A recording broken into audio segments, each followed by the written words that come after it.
जमीन पर अपने हाथ पटकना शुरू किए तो पृथ्वी एक बहुत सुंदर स्त्री बन गई महाराज। स्त्री और सुंदर स्त्री बन के प्रियव्रत महाराज से बोली, महाराज मुझे तुम क्यों कष्ट दे रहे हो, क्यों दुख दे रहे हो। तो आज प्रियव्रत महाराज कहने लगे, हम तुम्हारे साथ शादी करना चाहते हैं, शादी। पृथ्वी बोली, महाराज की तो बुद्धि खराब है रही है, जवाब दो, शादी करवा चाहता। बोले हाँ। तो पृथ्वी ने कहा कि शादी तो मैं तुम्हारे साथ कर लूंगी, लेकिन मेरी एक शर्त है। क्या?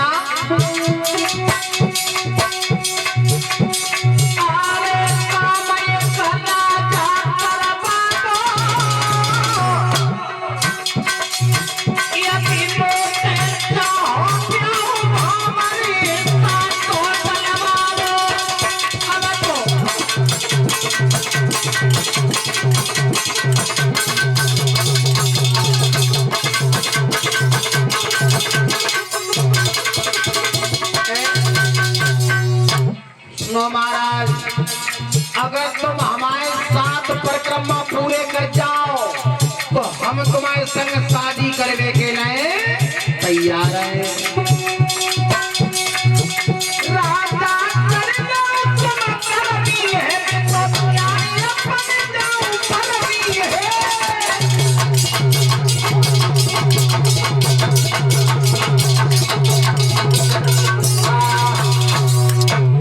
जवाब दिया, अगर तुम मेरे साथ परिक्रमा पूरे कर जाओ तो मैं तुम्हारे साथ में शादी कर लूंगी।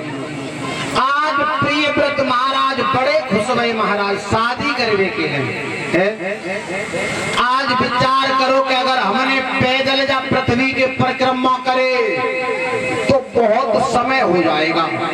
तो आज पृथ्वी के परिक्रमा करने के लिए प्रियव्रत महाराज ने एक रथ सजाया। रथ बड़े बूढ़े जानते हैं जा बात को। महाराज रथ में अगर पहिया लगाए जाते हैं, पहले तो क्या पहिया होता है, 2 या 4 या 6 ऐसे ही पहिया तो होता है। और लेकिन प्रियव्रत महाराज जब रथ में बैठ के चले, वह रथ में पहिया कितने लगाए महाराज सुनो।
प्रियव्रत महाराज ने अपने रथ में के पहिया लगाए 7, क्योंकि 7 ही हमारे तो पूरी डालनी है।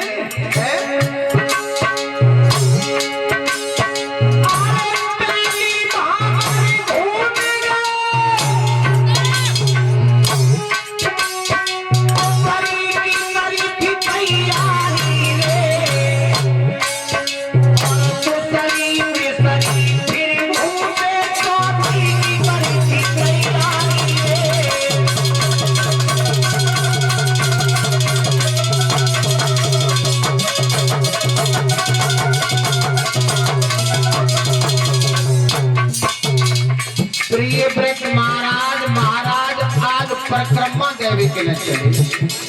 एक भावर पूरी हो गई, 2 हो गई, तीसरी, चौथी, 5वीं, 6वीं भावर पूरी हो गई भगत जी। और आज 7वीं भावर के लिए प्रियव्रत महाराज का रथ गेरुआ पर्वत में चढ़ गया था। आज पृथ्वी सोच रही है कि अगर इनने जेऊ हमर पूरी कर ली तो वो इनके संग शादी करनी पड़ेगी। लेकिन बहू का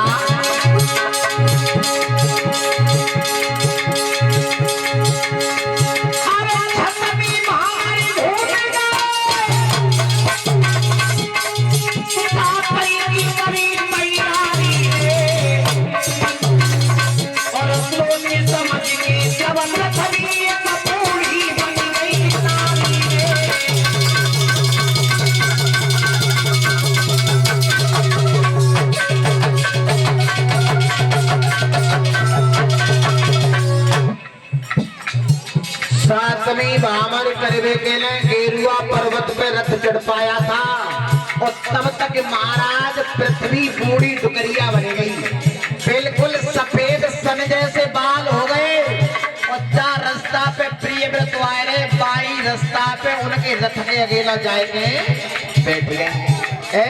लेकिन बहू का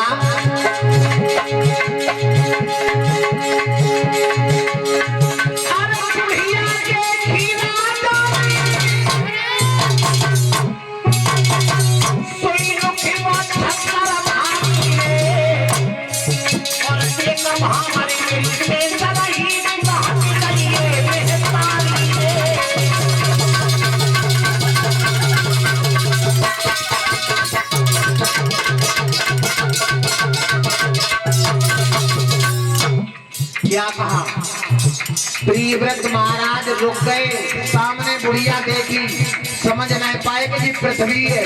जवाब दो ए मैया अकेला एक भांगर और रह गई है। मैया कहा मैया, और जैसे ही मुंह से मैया कहा उसी समय पृथ्वी सामने पे हंस गई, हंस गई। क्या कहा,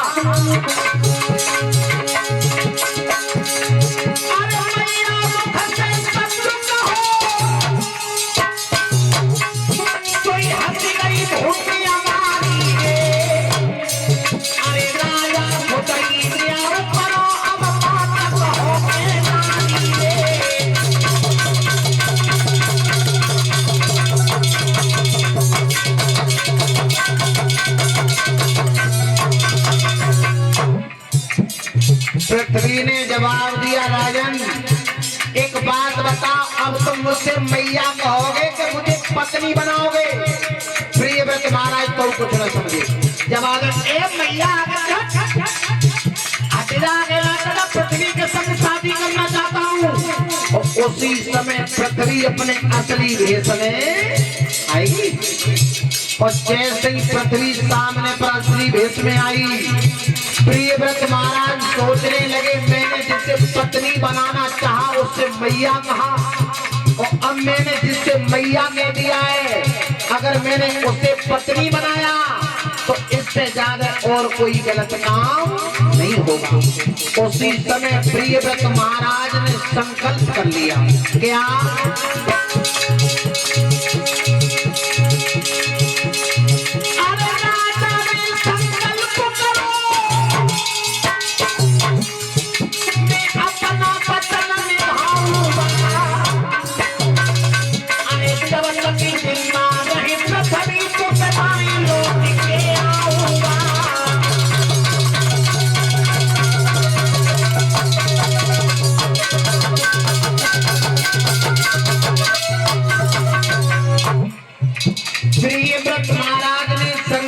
लिया कि पृथ्वी मैंने तुझसे मैया कह दिया है तो जब तक मैं जीवित रहूंगा और तब तक अपना कदम तेरे ऊपर नहीं रखूंगा।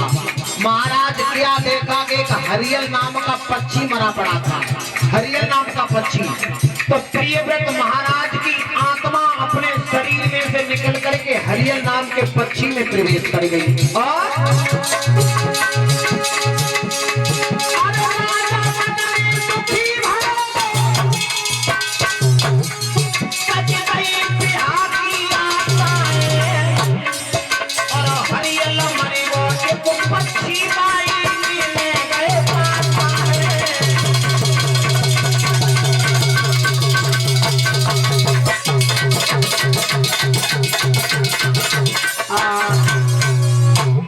क्या देखा कि एक हरियल नाम का पक्षी मरा पड़ा है। प्रियव्रत महाराज की आत्मा निकल करके वह हरियल नाम के पक्षी में प्रवेश कर गई। वो हरियल नाम का पक्षी उड़ गया महाराज।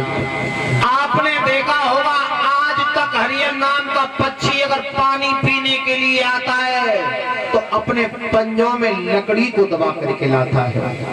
वही प्रियव्रत महाराज की आत्मा व हरियल नाम के पक्षी में निवास करती है।